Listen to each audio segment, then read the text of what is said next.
todos. Hoy me da mucho gusto estar aquí a presentarle a Rosana. Buenos días. O sea, después de 10 años, 15 años, o total. ¡No, mira! ¿Cómo estás? Uru. Buenos días, buenos días. En introducción a Rosana, aunque algunos de ustedes ya la conocen muy bien, pero creo que vale la pena presentar bien su trayectoria desde su graduación y después de tantos años aquí en México con nosotros. Rosana es vulcanóloga de formación, especializada en dinámica de fluidos computacional y análisis de riesgos relacionados con fenómenos naturales y de ingeniería mediante la aplicación de modelos numéricos y análisis estadísticos. Ella tiene un doctorado en ciencia de la Tierra, después hizo un postdoctorado en el INGB de Nápoles para el análisis del peligro asociado a dispersión de ceniza en volcanes como el Vesubio, Campillo y Rey. Después estuvo aquí con nosotros 2 años trabajando en la misma temática, pero haciendo la evaluación del peligro por dispersión de ceniza en los principales volcanes activos de México, el Popocatépetl, el volcán de Colima y el volcán Chichón. Actualmente ella es profesora investigadora en el Departamento de Ingeniería Civil y Tecnologías Sostenibles en el Tecnológico de Monterrey, el campus de Estado de México, y es el líder del proyecto de ingeniería Water 360 dentro del núcleo de investigación de Climate Changes y Sustainability del Tecnológico de Monterrey. Sus principales líneas de investigación son el análisis y evaluación de riesgo de inundaciones en México mediante el estudio de propiedades hidrodinámicas en canales y presas a través de la aplicación de modelos numéricos Euleriano y Lagrangiano, estudio numérico de transporte de oleaje, cálculo de potencial energético en las costas de México y, como les decía, las simulaciones numéricas utilizando el modelo SPH del impacto del tsunami en las costas y la evaluación del peligro por dispersión y depósito de ceniza. A partir de ese año ya es miembro de la Academia Mexicana de Ciencia, en nivel 2 del SNI, y es presidente de la Asociación de Investigadores Italianos en México, una asociación promovida por la Embajada y que reúne a investigadores de diferentes disciplinas de origen italiano y que trabajan en México. Sin más, la dejo a que nos presente la investigación de los últimos años y del grupo en el cual trabaja en el técnico. Muchas gracias, Lucía. Hay que habilitar la cámara. Ok, un momento. Sí, voy.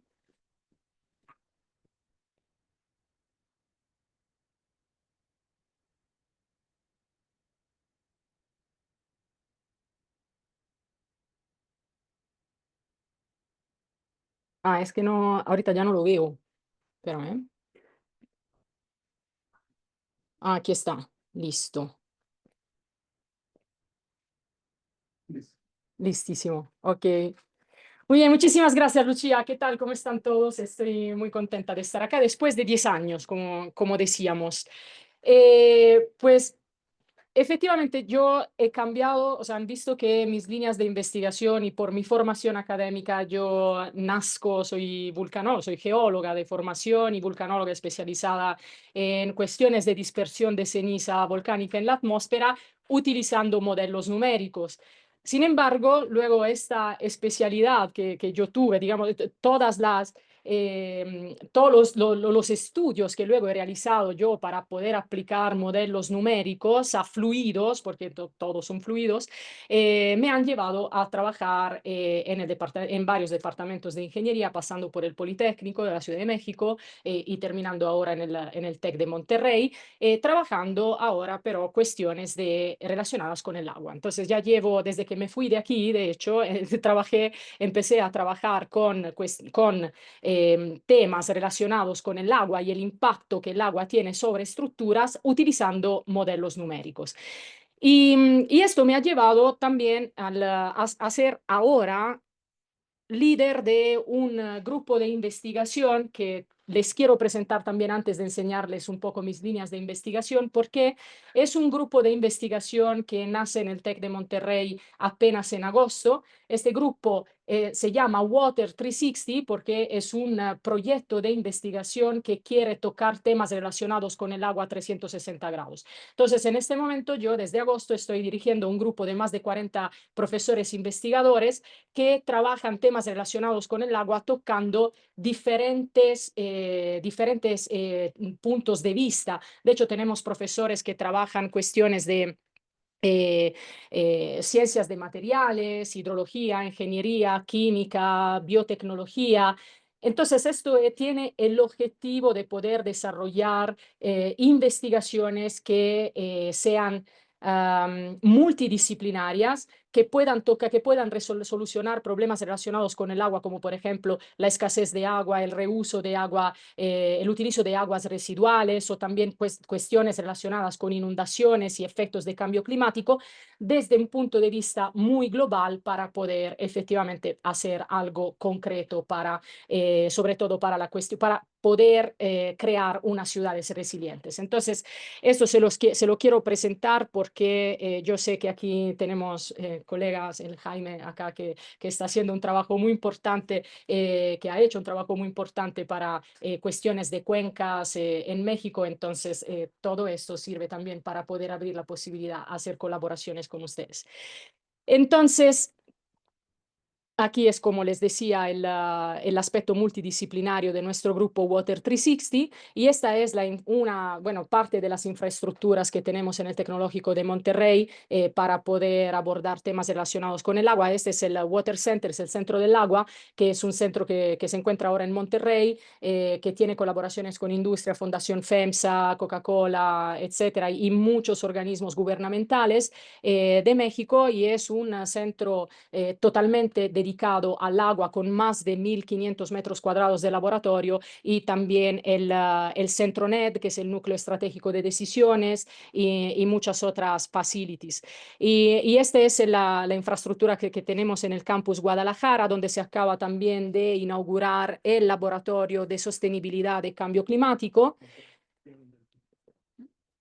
Y eso es lo que tenemos en el campus de Puebla, sobre todo por lo que tiene que ver con microbiología, genética, bioprocesos, laboratorios muy buenos. Y esto es lo que tenemos en el campus donde estoy yo, en el Estado de México, donde tenemos también una planta de tratamiento de aguas residuales, que es un proyecto del Tecnológico de Monterrey y está en uso desde hace algunos años ya. Entonces, y estas son todas las colaboraciones que tenemos ahora con, bueno, algunas de las colaboraciones que tenemos ahora con los organismos gubernamentales, como por ejemplo Gestión Integral del Agua, Agencia de Energía del Estado de Jalisco, Asociación Mexicana de Hidráulica, Consejo de Cuenca de varios ríos, aquí mencioné solo un par.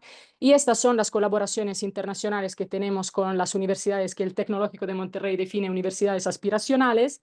Y, por ejemplo, UT en Austin, la University of Texas en Austin, el MIT, University of Cambridge, Stanford University y otras. Entonces, esto es para que conozcan, y luego si quieren podemos platicar, y para poder hacer proyectos de investigación en conjunto, ¿no? Entonces sería muy interesante de mi parte como líder del grupo. Y ahora les voy a contar un poco de cosas que yo estuve haciendo en los últimos 10 años. Evidentemente no les voy a platicar de todo lo que hice en los últimos 10 años, porque ya estamos casi de vacaciones y no quiero aburrirles. Pero digamos que yo fundamentalmente me enfoqué en la cuestión de las inundaciones, ¿no?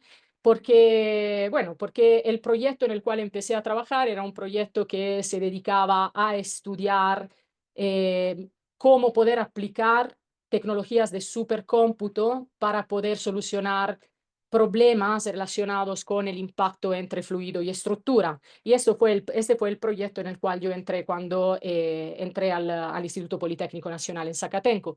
Entonces ahí, que yo venía de la vulcanología, dije, ok, fluido, estructura, ¿qué voy a hacer? O sea, lo único que se me ocurrió en aquel momento eran claramente los tsunamis, pero dije, no, pues esto ya va un poquito más allá de lo que puedo hacer en este momento. Empecemos con algo sencillo, las inundaciones. Y entonces de ahí me dediqué y llevo 10 años dedicándome a tratar de encontrar soluciones para poder mitigar los daños causados por las inundaciones y también por los efectos relacionados con las inundaciones, que puede ser prácticamente transporte, erosión y transporte de sedimento, ¿no? Entonces ahí, pues mi formación geológica con la parte física y la parte de CFD, de Computational Fluid Dynamics, me ha ayudado muchísimo a desarrollar unos trabajos que puedan tener impacto. Entonces, claramente nosotros sabemos cuál es el problema relacionado con las inundaciones a nivel mundial, ¿no? Las inundaciones están aumentando en frecuencia y están aumentando en intensidad, porque están aumentando en frecuencia y en intensidad los fenómenos meteorológicos extremos que causan estas inundaciones. Eso debido al cambio climático. Entonces, estamos viendo cuáles son los efectos, lo estamos viendo en todo el mundo.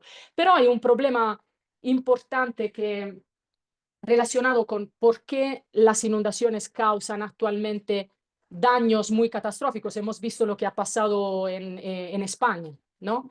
Con la Dana. Entonces, ¿por qué suceden estos fenómenos? ¿Por qué las inundaciones ahora están causando estos impactos muy fuertes? Aquí, además del cambio climático, que es un efecto real que todos conocemos y sabemos que existe desde hace muchos años, hay algo muy importante que es evidentemente el cambio de uso de suelo. La mayoría casi en todo el mundo se está haciendo un uso descontrolado del suelo. Entonces, lo que está sucediendo es que están aumentando, o sea, es que disminuye el potencial de infiltración del agua. ¿Por qué? Porque están construyendo de manera desmesurada. Entonces, ese es un efecto muy importante que en muy pocas planeaciones territoriales se toma en cuenta. ¿No? O sea, no hablamos únicamente de México, hablamos también de Italia. Ahora, por ejemplo, la isla, no, no se lo voy a enseñar, pero es un trabajo que realicé el año pasado, bueno, sí, hace un par de años, sobre la isla de Stromboli. La isla de Stromboli, en 2000, creo que en 2019, bueno, en 2019 ocurrió una erupción ahí que causó un incendio de buena parte de la cubierta forestal de Stromboli. Entonces yo con unos colegas italianos hicimos un estudio hidráulico y de transporte de sedimento para poder ver qué tipo de efecto iba a tener ahora la consecuencia del incendio sobre posibles inundaciones que pudieran afectar la zona poblada de Stromboli. Y lamentablemente ahora todas las previsiones que nosotros hicimos en 2020 con este artículo de 2020 se están verificando totalmente. Entonces, el cambio de uso de suelo, ni hablar del incendio que hubo después en Stromboli por una fiction, por una serie realizada por la RAI que causó, o sea, todavía más daños. Pero bueno, esas son otras cosas. Entonces, sabemos que a nivel mundial este es un problema realmente muy fuerte.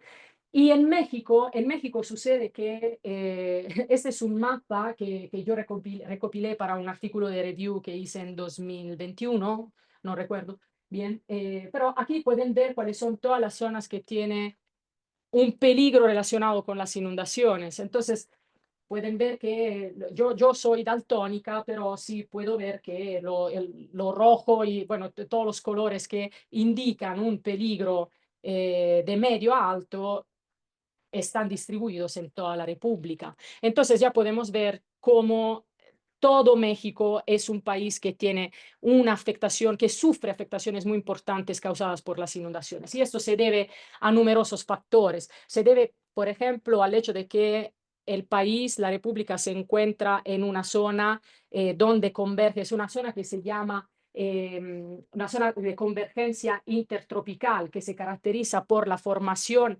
de lluvias muy intensas que pueden afectar todo el país, ¿no? Entonces, esta es una causa. Luego, claramente hay otra causa que es la expansión urbana de la mayoría de las ciudades metropolitanas de México.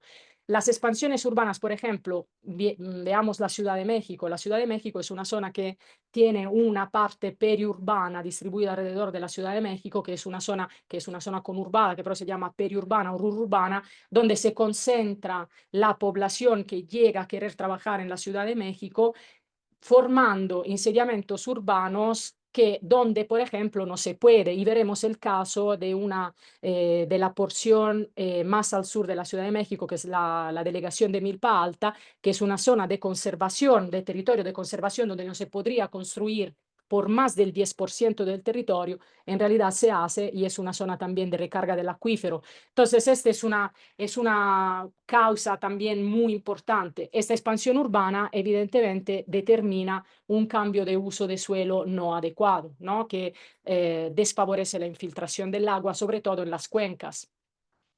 Esto sucede, es lo que también sucedió en Guerrero, ¿no? Con el huracán Otis, o sea, todo lo que caía dentro de Acapulco se debía de agua, además de los efectos del huracán que han afectado directamente la zona de costa, pero las inundaciones que venían de las colinas, de las cuencas que están aguas arriba de Acapulco, se debe exactamente a un problema de este tipo. Y luego hay también problemas relacionados con la infraestructura hidráulica que no funciona, que puede determinar también efectos de desbordamiento, como por ejemplo todas las presas de México de antigua construcción, como las presas que se construyeron con el Plan Benito Juárez en los años 40. Estas son presas que actualmente, o sea, que todavía funcionan, entre comillas, porque tienen un volumen de sedimento, de asolve dentro de la presa que ya no permite el funcionamiento adecuado de la misma. Entonces, cuando llueve intensamente, se llena y determina el desbordamiento. Entonces, cuando ocurren fenómenos meteorológicos de este tipo, ¿cómo hacemos para trabajar, para poder tratar de mitigar, ¿no? O sea, de encontrar una solución para poder mitigar los efectos causados por estos fenómenos naturales? Evidentemente, bueno, la mayoría de ustedes lo saben porque trabajan cuestiones de riesgos, ¿no? De riesgos geológicos. La clave para poder calcular, para poder estudiar un riesgo y poder determinar cómo, qué tipo de solución aportar para poder mitigarlo, es conocer miles de escenarios que puedan ocurrir. Esto tanto con fenómenos, o sea, con las erupciones volcánicas como por cuestiones de inundación. Es decir, por ejemplo, nosotros no sabemos si Acapulco va a volver a sufrir los mismos daños causados por Otis. O sea, nosotros no podemos tener la certeza de que el siguiente fenómeno meteorológico extremo vaya a tener las mismas características de Otis. Entonces, ¿cómo le hacemos para poder hacer un plan y poder mitigar los daños causados por estas inundaciones? Lo hacemos estudiando miles de escenarios que se puedan verificar. Y esto claramente lo hacemos utilizando una herramienta que es la modelación numérica. La modelación numérica es una herramienta que nos permite simular diferentes escenarios, miles de escenarios, entonces poder tener una idea bastante clara de lo que puede ocurrir, de lo que puede ocurrir. Y actualmente, afortunadamente, en las últimas décadas, estamos hablando de los últimos 30 años, la modelación numérica ya tiene pues ya ha adquirido unos instrumentos que son bastante buenos. O sea, ya no se hacen las asunciones. O sea, yo recuerdo cuando llegué aquí hace 15 años, todavía utilizaba modelos numéricos que eran semianalíticos para dispersión de ceniza en la atmósfera, que todavía hacían muchísimas simplificaciones, ¿no? Desde el punto de vista físico y desde el punto de vista numérico, lo cual conlleva tener errores cuando obtenemos los resultados. Actualmente ya las cosas han cambiado mucho, tenemos modelos que son completamente numéricos, son modelos que siguen siendo semianalíticos, que pero ya con las tecnologías que tenemos ahora nos permiten bajar muchísimo el error que podamos obtener. Y claramente este tipo de estudio nos sirve no solo para hacer, aquí hay una cosa importante que yo quiero subrayar, sobre todo del trabajo que yo hago. Cuando sometemos trabajos para obtener recursos, ¿no? Financiamiento, a muchos les gusta la palabra alerta temprana, ¿no? Sobre todo cuando hablamos de cuestiones de inundación. O sea, la gente quiere ver un instrumento que le pueda decir en tiempo real qué es lo que sucede cuando está bien, o sea, sería maravilloso si pudiéramos tener esta capacidad, ¿no? Para poder ayudar a la gente en el momento exacto en el que les va a caer un huracán. Sin embargo, yo considero que la planeación a largo plazo es la que realmente nos ayuda a evitar los problemas que tenemos cuando se verifican las inundaciones. Y en este caso, entonces, la alerta temprana sí puede ser una ayuda más. Pero si nosotros estamos en una cuestión donde la urbanística, la urbanización, la organización territorial no permite que la gente tenga un lugar donde escapar, ¿no? Y donde refugiarse en caso de una inundación, lo cual se hace solo con una correcta planeación a largo plazo, una alerta temprana no sirve de nada, ¿no?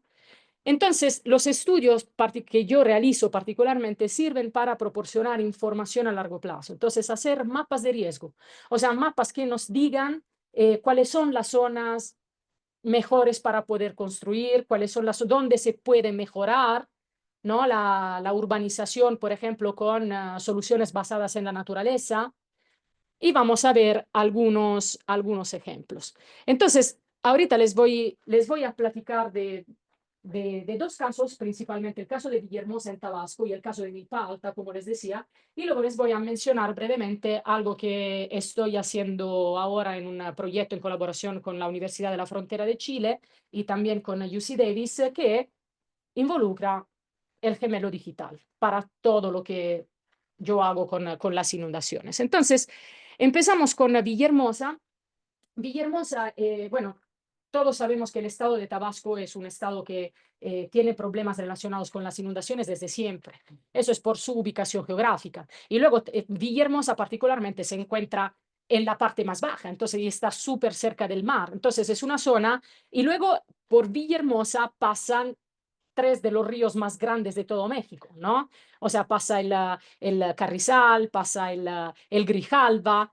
De hecho, la cuenca del Grijalva Usumacinta es la cuenca que o sea, es la responsable de la aportación hídrica del más del 30% de agua de todo México. O sea, para imaginarnos cuál es la magnitud de estas cuencas y de los ríos que pasan por Villahermosa. Sin embargo, ¿qué sucede en Villahermosa? En Villahermosa sucede que bueno, desde siempre la gente sabía cómo convivir con las inundaciones, o sea, por ahí pasan los ríos, había un par de lagunas, dos o tres lagunas también importantes, entonces la gente convivía perfectamente, al punto que iba al mercado en lanchas, o sea, la gente sabía perfectamente cómo vivir con este fenómeno, hasta que naturalmente la expansión urbana de Villahermosa, que empieza a finales de los años 70, porque Villahermosa empieza a ser un núcleo muy importante, sobre todo para el comercio de petróleo, ¿no? Y aparte el puerto, etcétera. Entonces empieza a llamar mucha gente a trabajar a Villahermosa y empiezan a hacer una expansión territorial impresionante. De hecho, yo siempre le digo a mis estudiantes de ingeniería civil que si quieren conocer un caso de cómo no se construye, de cómo no se hace planeación territorial, es Villahermosa. O sea, debería de estudiarse en los manuales, realmente, sobre todo la parte hidráulica, o sea, de todas las estructuras hidráulicas. Entonces, bueno, para hacer este estudio, ok, yo dije, vamos a estudiar qué sucede ahí, ¿no? Está claro lo que sucede ahí, o sea, cuál es la causa de las inundaciones de todos los años de Villahermosa.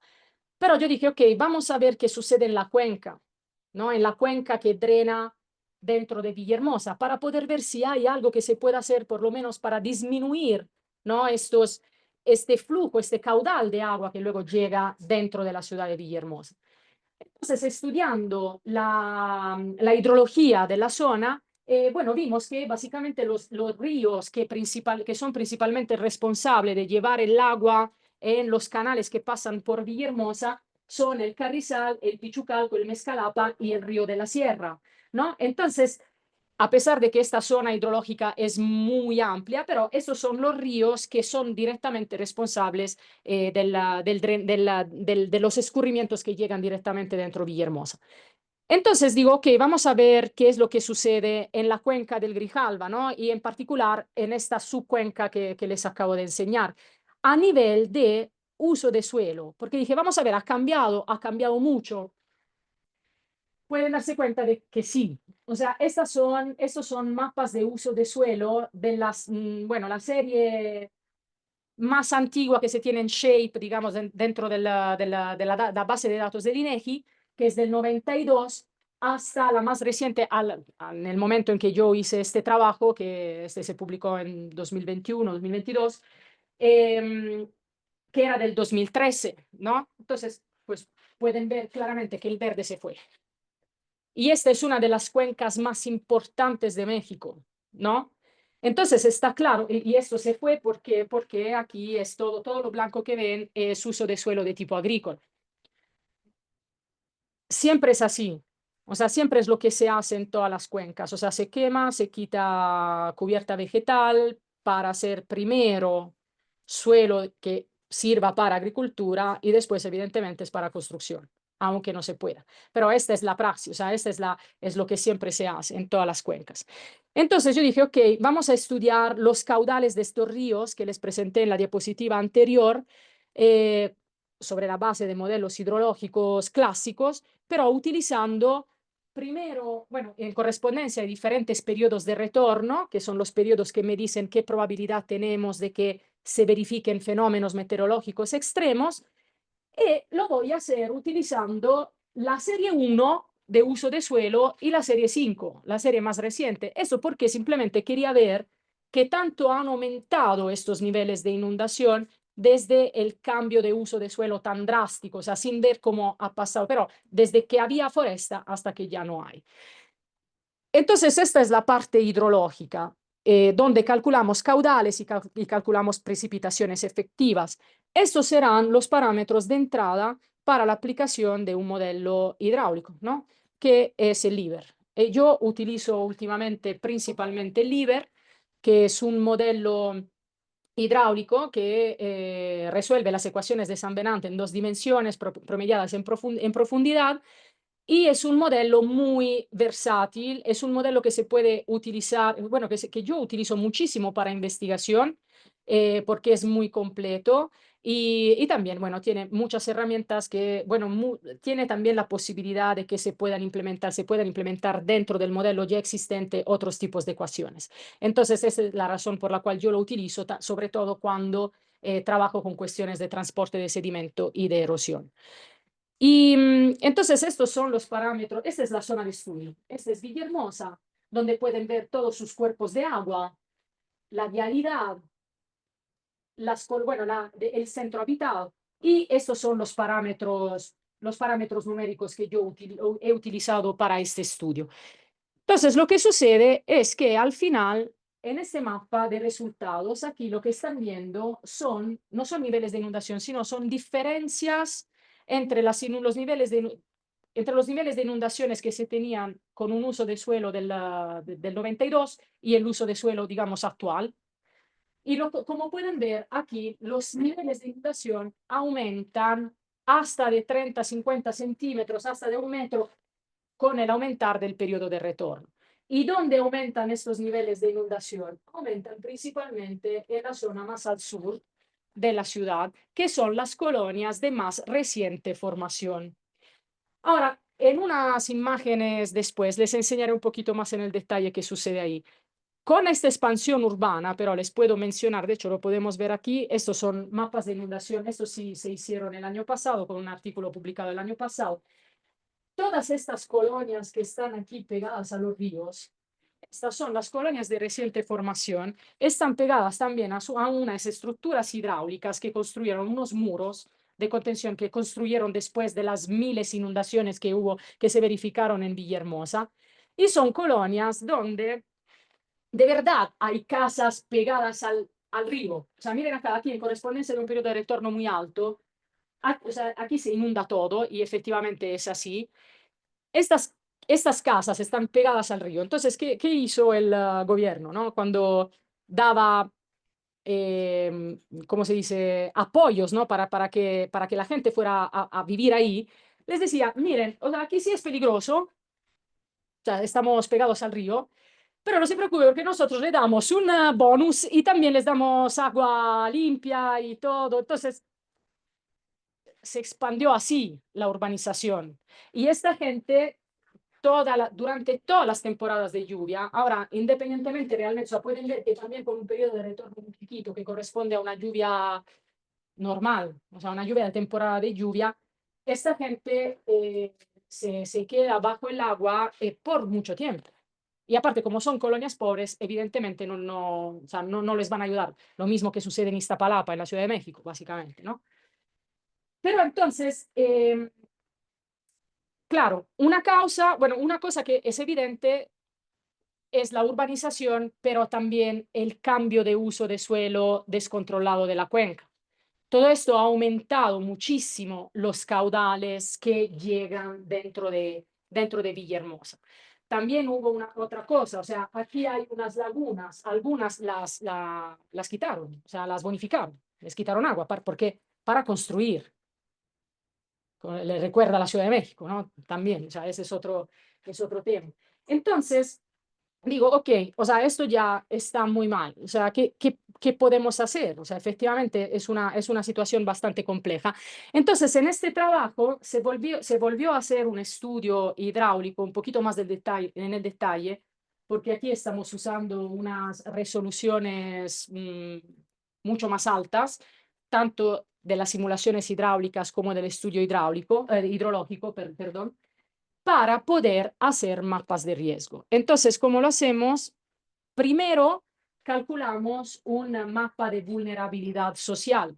Ese es un mapa de vulnerabilidad que se basa en índices de vulnerabilidad social de las distintas manzanas, colonias de la ciudad de Villahermosa. Estos índices de vulnerabilidad social son, por ejemplo, el acceso a agua limpia, el acceso a sanidad, tanto privada como pública, el nivel de escolaridad, por ejemplo, y otros índices de vulnerabilidad social, ¿no? O la edad de la gente que vive en la colonia. Entonces, todos estos índices se estudian y se analizan para poder construir un mapa de vulnerabilidad social.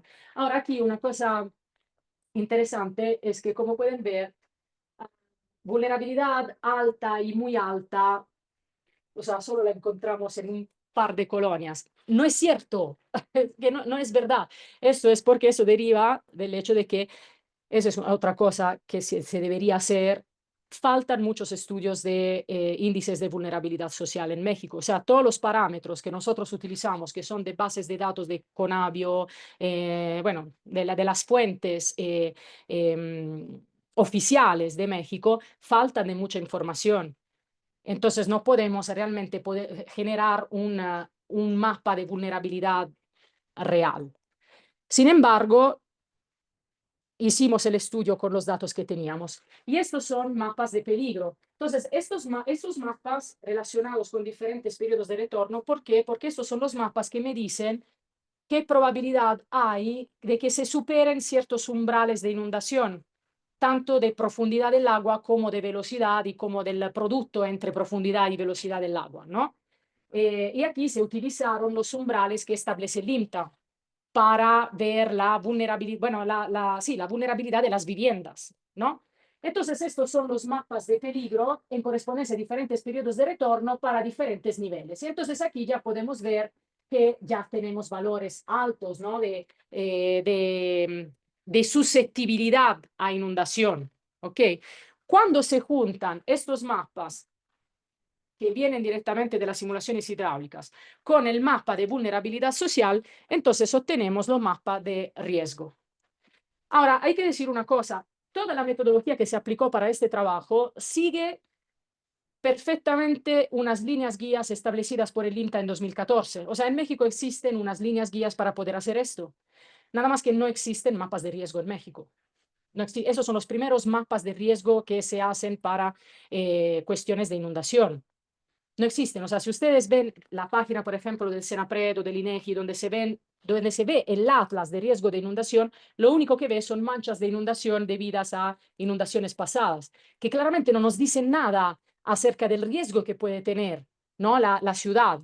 Entonces, estos son mapas de riesgo. Entonces, aquí lo único que estamos viendo son riesgos mediano y bajo. ¿Por qué? Porque hemos juntado los índices de vulnerabilidad social. Eso yo lo digo porque es importantísimo el trabajo de vulnerabilidad social. O sea, es importantísimo saber cuál es la percepción del riesgo por parte de las poblaciones. O sea, esto tanto que hablemos de riesgos volcánicos como de cuestiones de inundación, porque la gente, si la gente es consciente de lo que está viviendo, de cuál es el riesgo que corre, tiene también una reacción mejor ante la emergencia, ¿no? Entonces, esto falta. O sea, faltan estudios de este tipo que son fundamentales para poder llegar a tener un mapa de riesgo completo. Entonces, sin embargo, aún así, calculamos también el impacto económico que puede tener una inundación y esto es lo que se debe a un periodo de retorno más bajo, o sea, una inundación normal. Y en las colonias que son más afectadas podemos llegar a obtener una afectación, una pérdida económica que calculamos sobre la base del salario mínimo de la gente de más de 250 millones de pesos. Entonces, esto para decir, aún teniendo un dato no completo de vulnerabilidad social. Ok, entonces, pero pasamos ahora a otro caso de estudio, lo voy a hacer muy rápidamente, que es el caso de Milpa Alta. Ahora, Milpa Alta, no sé si han ido o si conozcan, está pegadísimo a Xochimilco y es una delegación, es una colonia bonita en el sentido de que aquí tiene mucho verde. O sea, aquí viene toda la zona montañosa de volcanes, etcétera. Entonces, aquí esta es una zona que tiene realmente, es uno de los pocos pulmones verdes que quedan de la Ciudad de México. Es más, es una zona de recarga del acuífero. Aquí el terreno es totalmente volcánico. Entonces, aquí hay una buena infiltración de agua y hay una cubierta vegetal muy intensa que debería de favorecer la infiltración del agua. Sin embargo, una estudiante mía de maestría me dijo, yo soy de Milpa Alta se inunda continuamente. Digo, ¿cómo? Vamos a estudiar Milpa Alta. Entonces, estudiamos, pero esta es la zona de estudio porque los poblados que se inundan continuamente son estos. O sea, básicamente el centro de Milpa Alta, aquí, bueno, este es Tláhuac, entonces aquí hay parte del poblado de Tláhuac y aquí es el Estado de México que también sufre los efectos de estas inundaciones. Luego, como les decía, Milpa Alta tiene el problema de la... O sea, Milpa Alta es una delegación donde la gente que vive ahí se queja continuamente de que les quitan el agua. De hecho, yo he ido a visitarla y en el pueblo de San Antonio Tecomitl hay la densidad más alta de pozos de extracción de agua que yo he visto en la vida. O sea, es un pueblito así y tienen pozos de extracción cada 80 metros y yo he contado 35 pozos. ¿Por qué? Porque efectivamente ahí el nivel freático es bastante alto y de hecho naturalmente hay también personas que se meten su propio pozo dentro del jardín porque el nivel es muy alto, es una zona de recarga del acuífero, pero esta gente luego se queja, ¿no? Con el gobierno, dice, pues no, esta es el agua que nosotros cuidamos porque baja de nuestras montañas y no queremos que se la sigan dando, o sea, que se la den al resto de la Ciudad de México. Sin embargo, no se dan cuenta de una cosa muy importante, que ellos no la cuidan para nada, porque Milpa Alta es es suelo de conservación. Esto para la ley es un suelo donde tú no puedes construir por más del 10%, exactamente para cuidar la zona verde que hay. Claramente esto no se hace.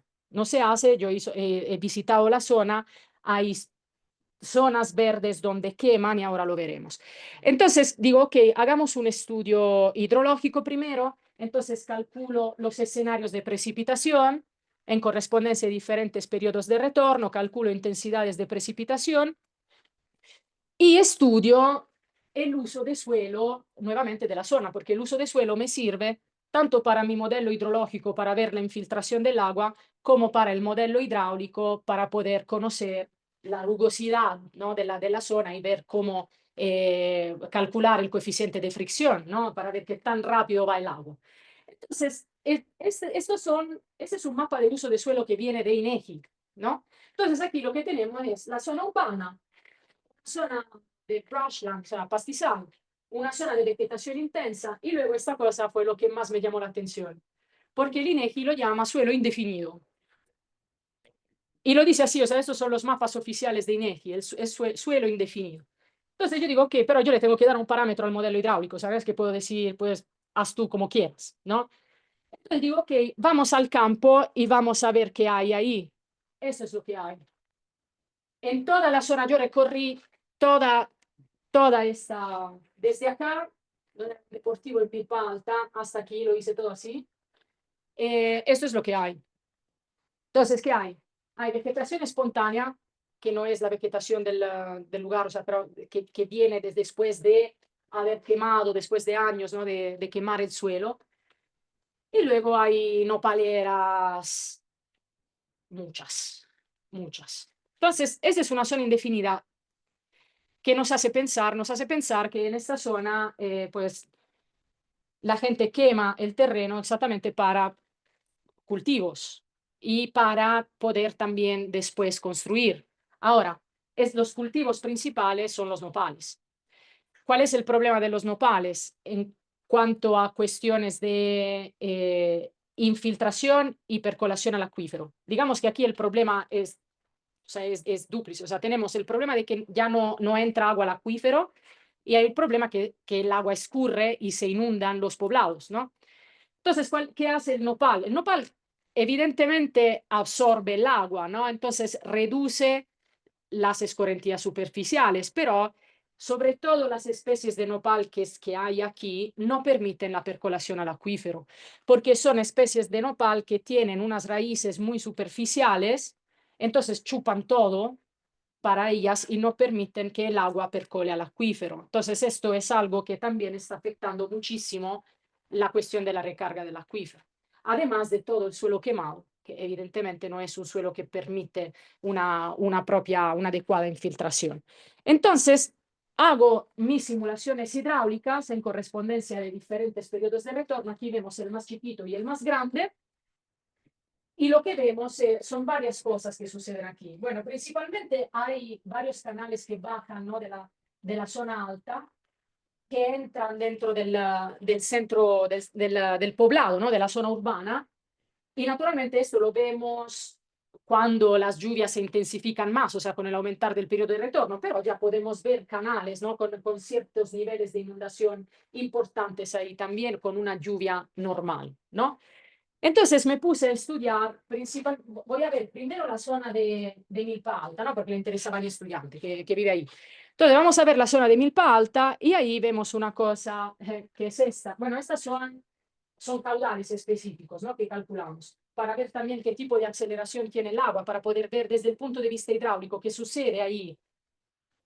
Entonces nos damos cuenta de que por aquí hay un canal que baja hasta acá, natural, que se llama la barranca seca, ¿no? Es una barranca natural. ¿Qué sucede cuando esta barranca seca que está aquí en Google Maps entra dentro de Milpa Alta? Que dentro de Milpa Alta es toda canalizada con concreto, ¿no? Y claramente es un canal que tiene, bueno, lleno de basura, concreto, y aquí nosotros calculamos velocidades del agua bastante altas en esta zona, dentro de la barranca seca. Entonces, es normal, o sea, de hecho, esta es una zona que se inunda muchísimo dentro Milpa Alta cuando hay lluvias muy intensas, porque el agua ahí llega muy rápidamente, o sea, no tiene manera de que pueda escurrir ni de infiltrarse, ¿no? Entonces, este es un problema. Luego, para concentrarme en lo que sucede en el suelo indefinido, dije, ok, vamos a ver, entonces, esto es lo que sucede con los coeficientes de infiltración que yo le di sobre la base de los estudios que yo hice en el campo. O sea, fui a calcular también la infiltración con unas pruebas en el campo, etcétera. Y dije, ok, ahora vamos a ver simplemente qué sucede cuando le cambio el uso de suelo en esta zona y le pongo un suelo a pastizal. O sea, simplemente un suelo, o sea, como lo que está ahí. O sea, que esos son cultivos que permiten la infiltración. Entonces le pongo el pastizal e infiltra todo, ¿no? Entonces dice, pero que estás descubriendo nada, ¿no? No, o sea, porque estas son cosas que, o sea, son soluciones tan obvias que pero nadie toma en cuenta que podrían solucionar muchísimo tanto problemas de recarga del acuífero como problemas de inundación, ¿no? O sea, soluciones basadas en la naturaleza. Esta es la barranca seca que les decía. O sea, imposible que no tenga afectaciones cuando hay lluvias particularmente intensas.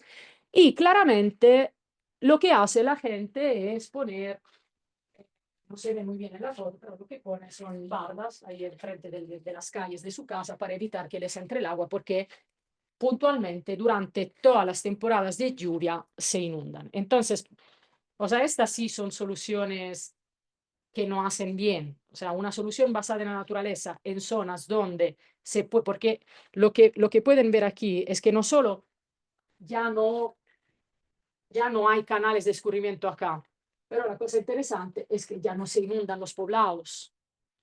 O sea, simplemente, ¿no? O sea, simplemente con eso.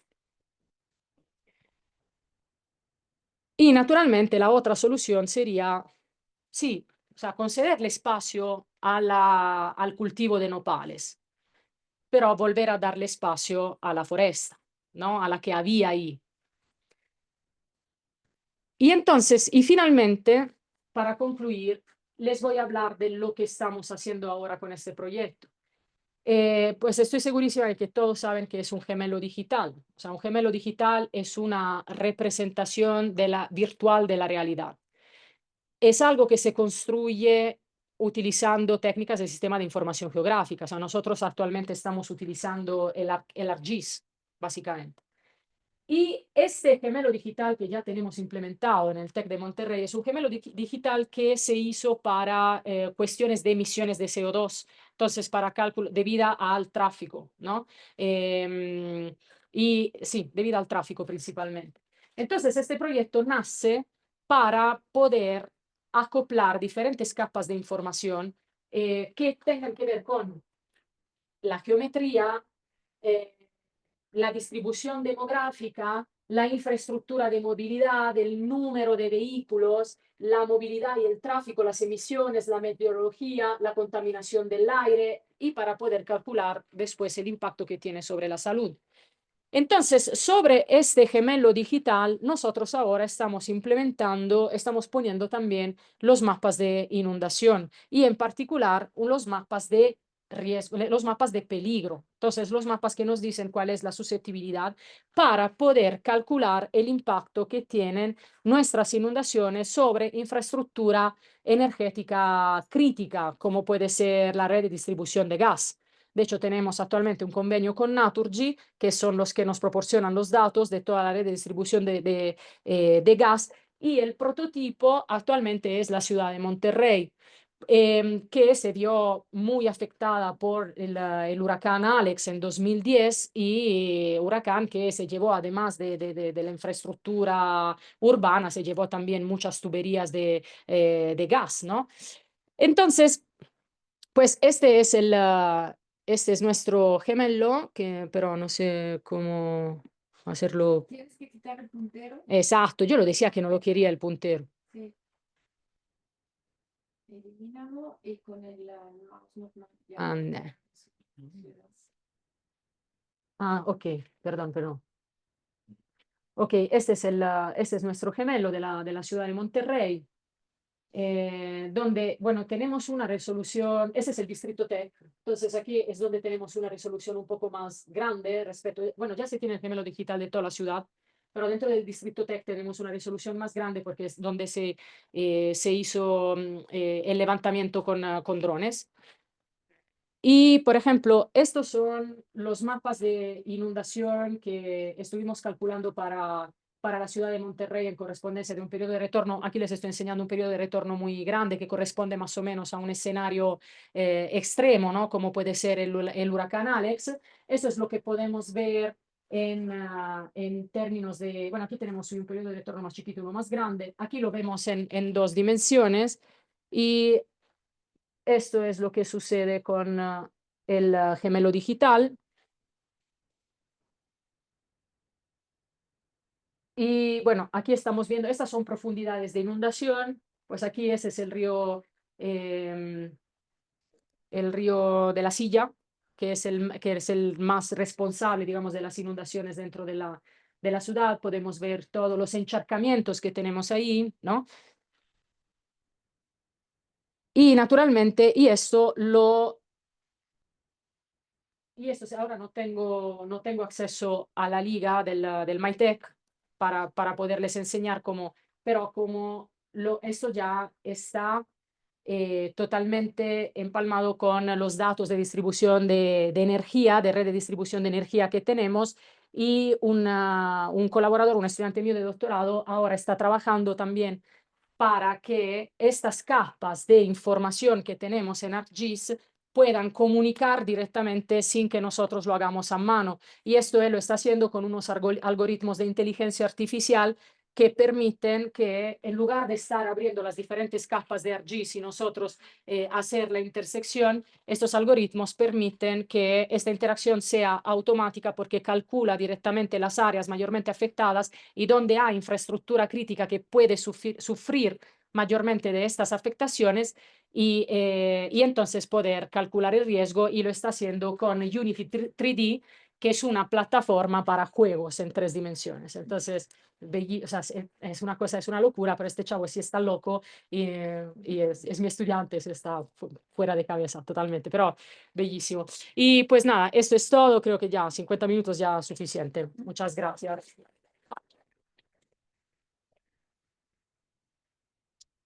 ¿Preguntas? ¿Comentarios? Por mi parte, gracias por la presentación. Ya, Jaime. ¿Por qué utilizaste un rectángulo como En Monterrey. ¿Dónde? falta? Ah, en Milpalta. No, porque, mira, esto es una cuestión práctica para, para mis simulaciones. O sea, este trabajo, sí. Es que el problema es que no estás considerando todo, pues, todo lo que alimenta el enfoque que estamos haciendo. Ah, no, no, no, no, no, pero eso sí se hizo. No, eso sí, mira, en este caso, a diferencia de lo que hice para Villahermosa, en este caso, toda la influencia de la cuenca se calcula previamente con el estudio hidrológico. Esto, aquí yo solo estoy simulando la parte hidráulica, pero con unas condiciones efectivamente que vienen del estudio hidrológico previo. El estudio hidrológico previo sí toma en cuenta toda la cuenca, entonces yo sé cuál es em, la manera en que, o sea, cuál es la distribución, cuál es la red de drenaje, o sea, la estudié previamente y entonces estudié cómo se distribuyen las lluvias. Aquí yo le estoy dando como input algunos puntos de interés dentro de esta cosa para cuestiones prácticas, o sea, para agilizar el cálculo. Claramente, por ejemplo, con Villahermosa, si con Monterrey sobre todo, la simulación, si ya toda la simulación toma en cuenta toda la cuenca. Sí. Ok. ¿Y cómo validaste y calibraste? Aquí lo calibramos con niveles de inundación, que no se tiene literatura, o sea, no es que existan datos que digan, ah, pues aquí o sea, hemos tenido estos niveles de inundación, pero pues nada, o sea, esto se valida con los niveles de inundación que se tienen por las noticias dentro de Milpa Alta, sobre todo en la zona que les enseñé, que es la parte de la Barranca Seca. Ahí, de hecho, hasta hay unas zonas donde, o sea, donde se ve el nivel de cómo se ha inundado, ¿no? En escenarios de inundaciones previos, ¿no? Entonces, es la única manera para poderlo validar acá. Y también, pues sí, tenemos algunos niveles de inundación en la zona de Tláhuac, o sea, que son noticias. O sea, nosotros sabemos que en ciertas inundaciones, durante ciertos eventos de inundación aquí tenemos estos niveles y es lo único que se puede hacer en muchas localidades de México. O sea, donde no hay literatura y no hay elementos para poder decir de qué otra manera se ha inundado. Es diferente Villahermosa, o sea, Villahermosa ahí sí se tiene todo. O sea, ahí sí se conoce perfecta porque hay los estudios para hacer las estructuras hidráulicas. Entonces ahí se sabe perfectamente cuáles son los niveles de inundación de las colonias. Aquí no. O sea, ese es el primer estudio que se hace en Milpa Alta sobre inundaciones. Por eso que hemos ido varias veces. Porque aparte Villahermosa también complica la cosa, el Sí, sistema de presas, ¿no? totalmente, totalmente, que de hecho ese es un objetivo que tengo yo, solo que es un poco complicado tocar las presas ahí, o sea, por cuestiones políticas. O sea, sí se sabe perfectamente que la última presa, que es la de Peñitas, es responsable de... No, es que hay varias presas ahí. Están ahí una atrás de otra, pero claramente la última, o sea, también es un escenario loquísimo que ahora quieren replicar en Monterrey, impresionante. Pero sí, ahí son tres presas que están una aguas arriba de la otra. Y la más joven es la última, que es Peñitas. No, o sea, esta sí se llena continuamente por efecto de las presas que están arriba. Y por ejemplo, ahorita pasado en 2020 hubo también una inundación muy importante porque tuvieron que abrir las compuertas de Peñitas y se inundó todo. Pero no se puede, no hay acceso a los datos de ahí, porque no se tocan las presas del presidente. O sea, no, sabes que no. Uru. ¿Cómo es la afectación o cómo es el descubrimiento post-inundación? Porque una cosa es que el agua queda ahí una semana, No, terrible. cosa que el agua se queda ahí un día o 2 días, ¿no? Para que se vaya. No, es terrible. O sea, si llega a llover, o sea, con escenarios de inundación que determinan inundaciones catastróficas, o sea, como por ejemplo las de Villahermosa, tú considera que, bueno, considera varias cosas. O sea, la primera es que en muchas ocasiones estas inundaciones se verifican en verano, ¿no? Que es la temporada de lluvia. Entonces, cuando se verifican también porque ha llovido anteriormente, entonces el terreno está saturado.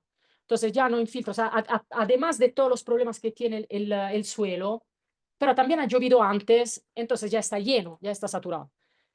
Suceden las inundaciones. Cuando pega un huracán después de una inundación, no hay forma, o sea, porque ahí ya no hay manera de que el agua se pueda infiltrar de alguna manera. Entonces, por eso que las soluciones son vasos de reguladores, estructuras basadas en la naturaleza. ¿A qué me refiero? A vasos reguladores que también, o sea, son los famosos MAR, o sea, son las estructuras que permiten la percolación del agua al acuífero. O sea, este sería, por ejemplo, en el caso de Milpa Alta, sería, de hecho, ahorita tengo en revisión un artículo que estudia también cuál es la factibilidad de poner aquí un mar, o sea, una de estas estructuras que permiten la percolación del agua, entonces permiten la infiltración y la percolación. Entonces nosotros calculamos cuáles son las zonas optimales para poder hacer esto y esto ayudaría muchísimo porque quitaría un montón de agua. Entonces, claro, o sea, luego también reforestar. O sea, claro, sí, claro, es todo plano, sí. Ese mantiene, de hecho, esta gente que está inundada, ¿cómo? Sí, se va, ok, sí, efectivamente, no, eso sí, tienes razón. Efectivamente, calcule también los tiempos de permanencia de esos encharcamientos. Por un periodo de retorno alto se queda, pero ¿dónde? Dentro del poblado. O sea, ahí se queda. Acá claramente no. O sea, aquí luego tienen tiempo para infiltrar, pero dentro de la ciudad sí se queda el agua y se queda. Y se queda y no hay de otra. Además, porque cae de aquí, donde ya le están quitando también la cubierta vegetal. Entonces sí se queda, pero no tanto como en Villahermosa. Eso sí, seguramente, seguramente. No, en Villahermosa quedan meses bajo el agua, meses. Siempre, siempre, siempre. Todos los veranos. Aparte, porque que mi parte es una inundación súbita, ¿no? Sí, sí, totalmente. Sí, sí, sí, sí. Viene como subiendo, pero solo sube. Sí, sí, sí, sí, es el desbordamiento del río ahí, sí, claro, claro. No, aquí sí, exacto, son inundaciones súbitas. Como, repito, como en Iztapalapa, o sea, estoy estudiando ahora Iztapalapa también es una locura, o sea, no hay manera. Además, ahorita estoy haciendo ahí en Iztapalapa un estudio hidráulico, pero para poder ver, pero hidráulico físico de verdad, para poder ver cómo funciona el sistema de alcantarillado, si es suficiente o no para ver si hay saltos hidráulicos, turbulencia en ciertas zonas, para ver si se puede ayudar con unos sifones o algo así, porque ahí de verdad no hay manera, yo no veo solución para esta palabra, o sea, me dicen qué podemos hacer, váyanse, o sea, no, de verdad, no le veo, o sea, francamente, o sea, no veo mucha cosa que se pueda hacer para que pueda mejorar la situación allá. Y en alguno de esos proyectos han logrado acercamiento con las autoridades del gobierno, han aceptado, o cómo ves eso, porque la gente es más complicado, ¿no? Sí, Transmitir lo que tú tienes en medidas de mitigación. acá no les importa nada, absolutamente. Tra Milpa Alta, no hemos, o sea, de hecho, hasta unos familiares de mi alumna son personas que trabajan en el ayuntamiento, etcétera, pero bueno. No, o sea, no les interesa. O sea, hay Por muchas. ejemplo, el proyecto de Monterrey.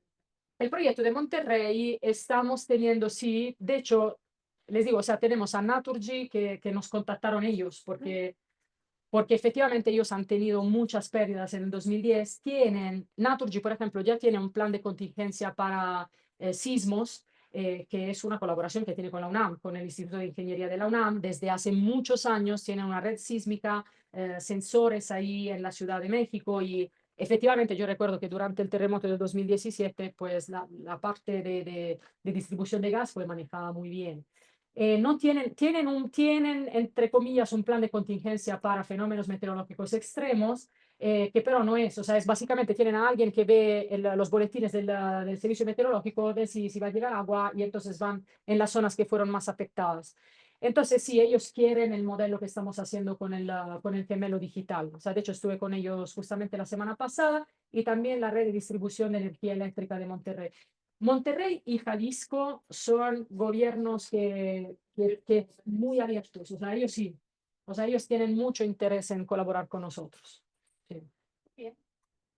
Sí, Dora. Justamente vamos a establecer en la Ciudad de México la red de ecos.